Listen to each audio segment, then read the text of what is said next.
खरंच किती सुरेख सांगतोस तू. हेच महादेवांचं रहस्य आहे की ते चराचरात आहेत. आता जर तू त्यांची खरी भक्त असशील तर या रहस्याची जाणीव तुला असायला हवी. देव आपल्याकडे कधीही पाठ फिरवत नाहीत. आपणच त्यांच्याकडे पाठ करतो. आता या महादेवांकडे तू पाठ फिरवणार की त्यांना तुझ्या आत, तुझ्या पोटात स्थान देणार हे तू ठरव.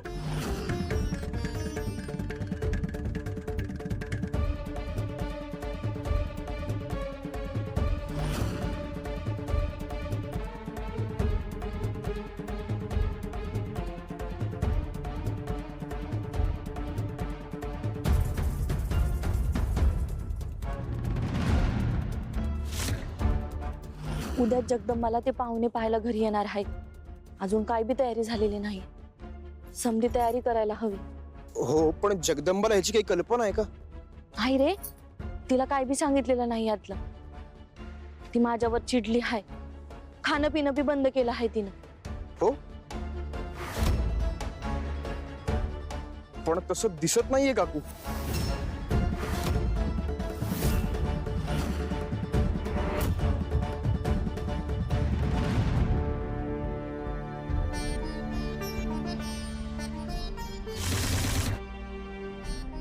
बरं झालं तिचा राग थोडा तरी शांत झाला, नाहीतर मला तिची काळजीच होती रे.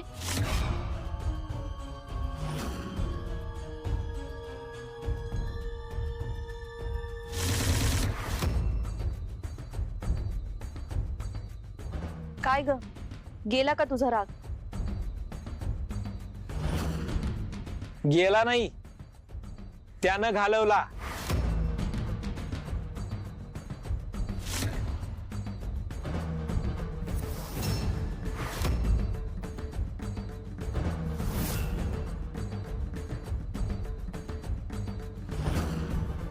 जगदंबा, हे घे. अरे कशाला एवढं करतोयस? असू दे ग.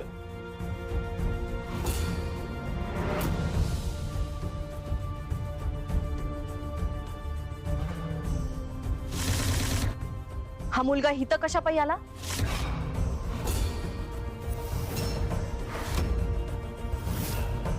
अगं, त्यानंच समजूत घातली तिची. लई चांगला पोरगा आहे ग. तू आता उगा त्याचा रागराग करू नको बरं. तुझ्या मनात काय गैरसमज असतील ते काढून टाक. तो आपल्यासाठी, जगदंबासाठी इतकं काय करतोय त्याचं कौतुकच वाटाय पाहिजे आपल्याला.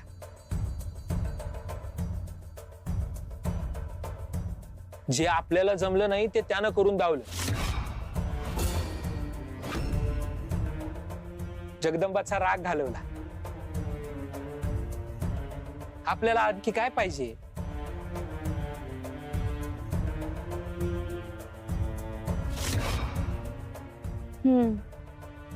आता सुधारला असेल मग.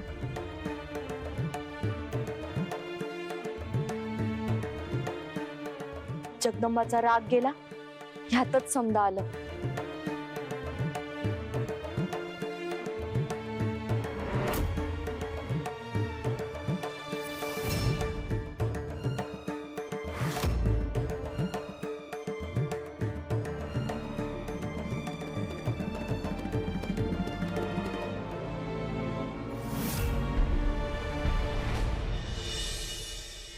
अय्यो असुर नरेश, थांबा की हो. अय्यो असुर नरेश, काय झालं म्हणते मी? तुमचा राग तर शांत झाला होता ना, माझं काय झालं म्हणते मी चिडायला? असुर नरेश,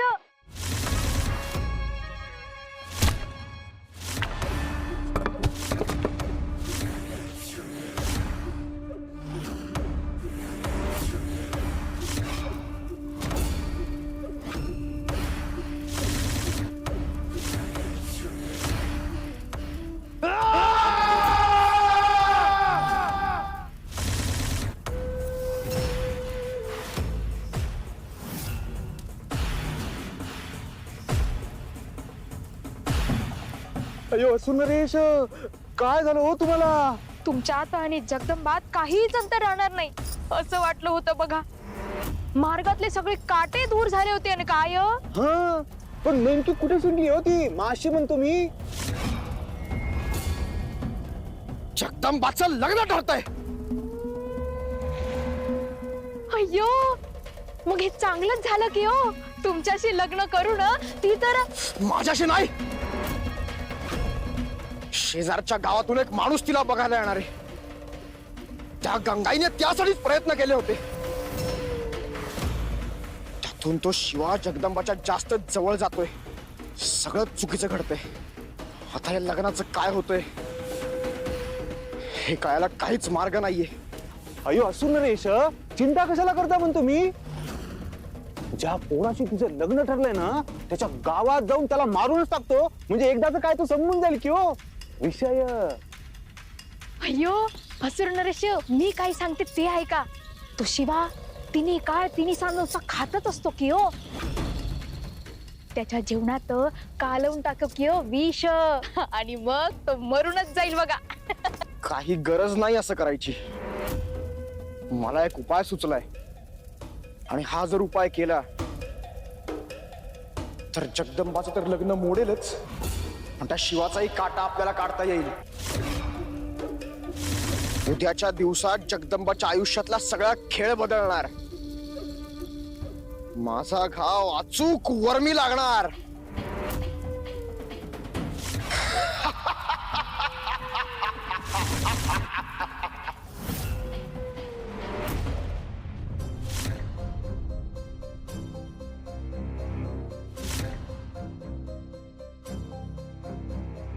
आलात तुमच्या घरी? माझं घर? पद्मा, अगं हे माझं घर नाहीये.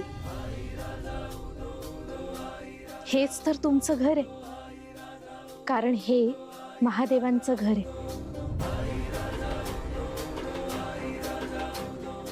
महादेव? त्यांचं घर? हो, विरह आणि मिलनाची सगळी आवर्तनं पूर्ण होतील तेव्हा तुम्ही आणि महादेव इथेच राहणार. काहीही का बोलतेस पद्मा? मी तर एक सर्वसाधारण मुलगी आहे आणि महादेव तेजस्वी सर्व शक्तिमान असे देव. आणि तसेही ते माझ्यावर रागावलेत. असं तुम्हाला वाटतंय, खरं तर ते तुम्हाला भेटायला अत्यंत आतुर आहे. ते अजिबात तुमच्यावर रागावले नाहीये. देवी, ते इथेच येत आहे. महादेव इथे येत आहेत?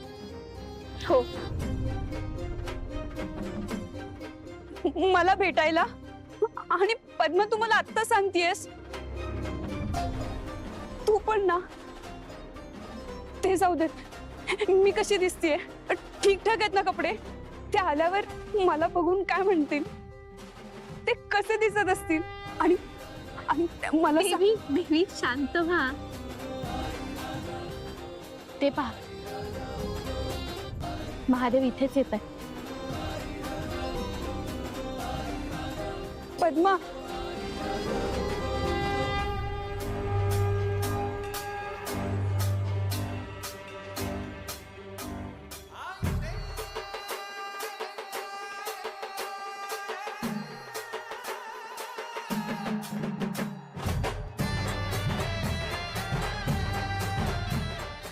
जगदंबा आमच्याकडे पहा तरी, आम्ही तुझ्यावर रागावलेलो नाही.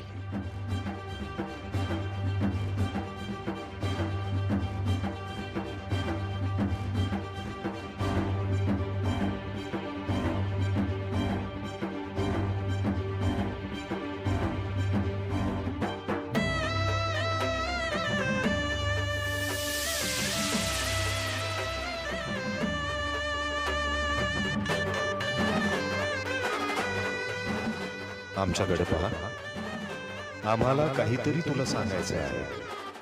काय? जगदंबा आमच्याकडे पहा तरी.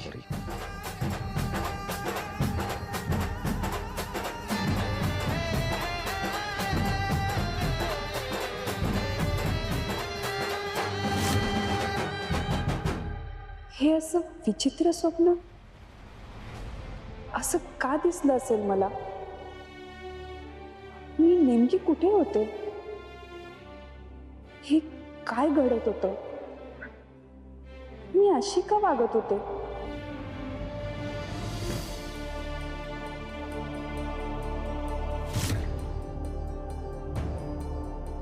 जगदंबा, काय ग, काय झालं? अशी अचानक उठून का बसलीस? तुझ्या डोक्यात काही चाललंय का? अगं, मी एक स्वप्न पाहिलं. कुठलं स्वप्न?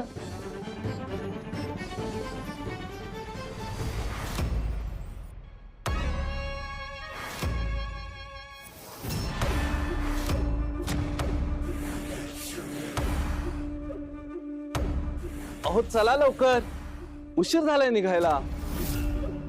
केशव. हो बाबा आलो. हो बाबा आवरले. अरे आई कुठे राहिली? आई आतमध्ये आवरते. आई. हो हो. अहो किती उशीर निघायला? अहो घरातली सगळी कामं आवरून निघायला उशीर होणारच ना.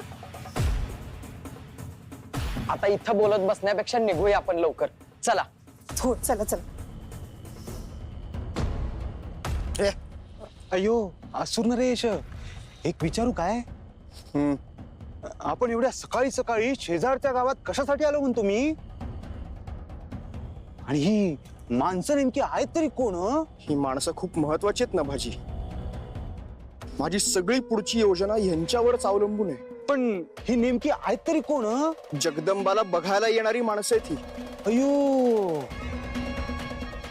जगदंबाला फक्त बघण्यासाठी घरातून उठून शेजारच्या गावात जाणार आहेत का काय? हे काय एक एक प्रकारची विचित्र लोक असतात म्हणतो मी. हे मूर्खा.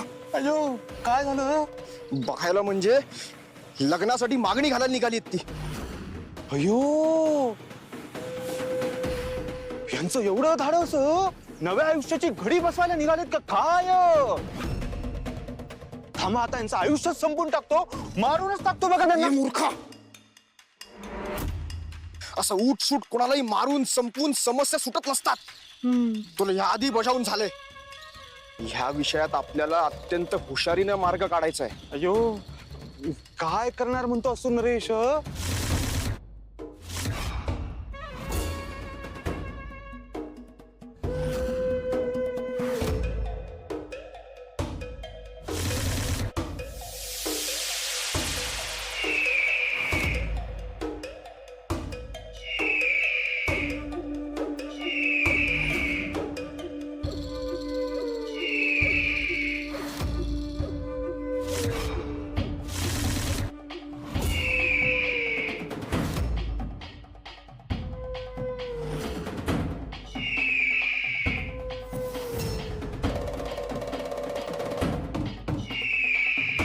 अयो असुर नरेश, नेमकं काय करताय हो तुम्ही? आणि तुमची योजना ती काय तेवढं सांगून सोडा की हो.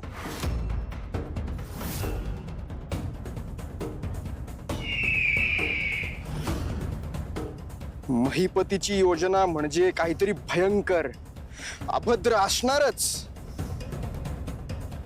आता बघच. अयो. आणि त्यात तू पण होतीस. पण तू मला देवी म्हणत होतीस. मला सगळं विचित्रच वाटत होतं. मला हे असं का दिसलं असेल? अगं बरं आहे ना, महादेवांनी तुला संकेत दिलाय म्हणजे ते तुझ्यावर रागावलेले तर नक्कीच नाही. पण पद्मा, तू स्वप्नात मला असं का म्हणालीस की कैलास माझं घर आहे? काय माहिती, कदाचित खरंच कैलास तुझं घर होणार असेल. कदाचित महादेवांसोबत कैलासावर राहणं हे तुझ्या नशिबातच असेल. पद्मा, काहीतरीच काय बोलतेस? अगं स्वप्न होतं ते, प्रत्यक्षात थोडीच हे घडणार आहे. आणि मी कैलासात राहायला कशाला जाईन? जगदंबा, ते केवळ स्वप्न नव्हतं. म्हणजे जगदंबा, ते पहाटेचं स्वप्न होतं. असं म्हणतात की पहाटेची स्वप्न खरी होतात. त्यामुळे काय माहिती, कदाचित हे स्वप्नही खरं होईल सुद्धा. तुझं आपलं काहीतरीच. तू ना मनाला येईल ते बोलत असतेस. अशी स्वप्न कशी खरी होतील? उगाच काहीतरी.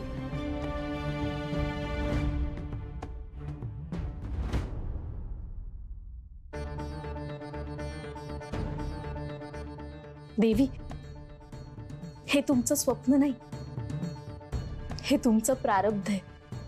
हा नियतीचा संकेत आहे देवी. निर्णयाची घडी जवळ आली आहे देवी.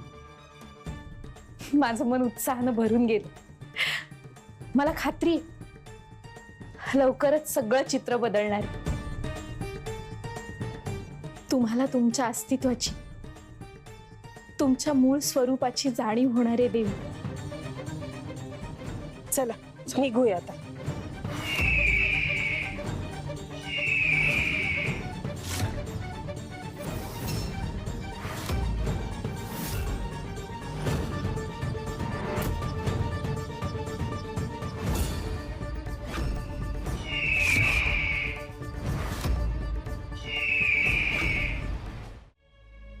अरे देवा, काय होय?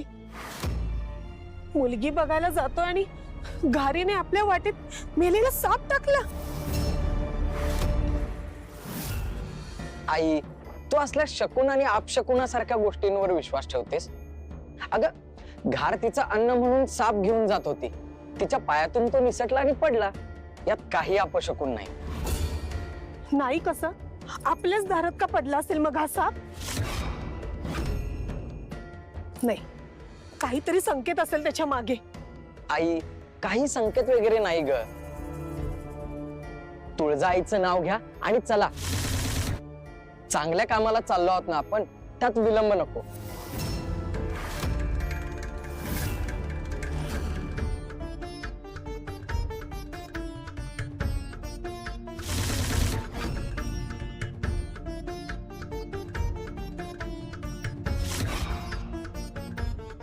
अयो, असुर नरेश, फसला की हो तुमचा तो डाव. त्यांनी इथे न थांबता जगदंबाला बघायला त्या गावात जावं, अशीच माझी इच्छा होती. जे झालं ते झालं. माझी खरी योजना तर वेगळीच आहे, आणि ती इथून पुढे सुरू होणार. अयो असुर नरेश, काय करणार तो आणि काय ती योजना आहे? खूप मोठी योजना आहे, आणि त्यासाठी मला तुझी मदत लागणार आहे नभाजी. माझी योजना नक्कीच यशस्वी होणार. जगदंबाचं लग्न मोडणार आणि मी शिवाचा काटा काढणार. अयो, एकाच दगडात दोन पक्षी मारणार. अयो.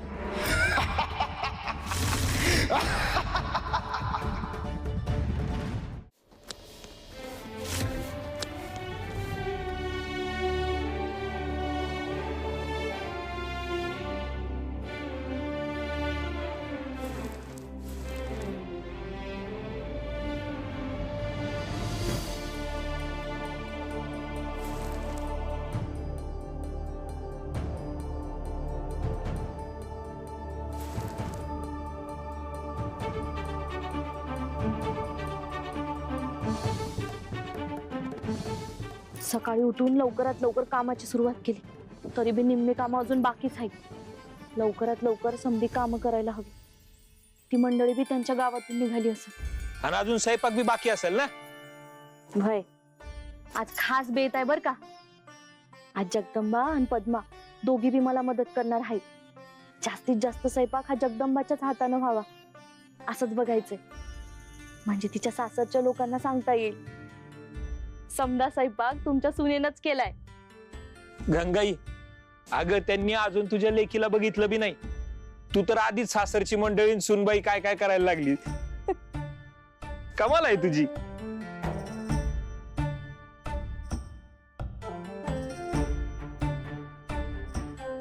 बर, जगदंबाशी बोलणं झालं? काय सांगितलंय तिला? शेजारच्या गावातून काही पाहुणे येणार आहेत एवढंच सांगितलंय आता. एकदा का केशवराव आणि तिची ओळख झाली ना का मग पुढचं समजा सांगता येईल. हा हे ठीक आहे.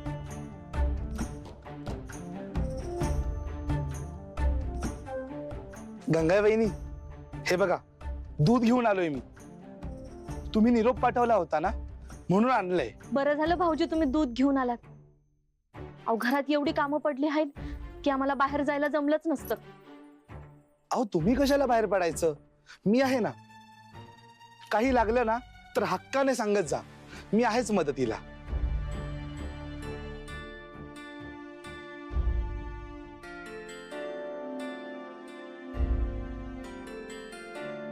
जनक बाबा, गंगा वहिनी, अहो ही एवढी लगबग कशाची? कोणी खास येणार आहे का? हा जगदंबाला बघायला मुलगा येणार आहे. अरे बापरे, यात अरे बापरे करण्यासारखं काय? नाही नाही, ते मला माहित नव्हतं ना म्हणून आलं तोंडातून.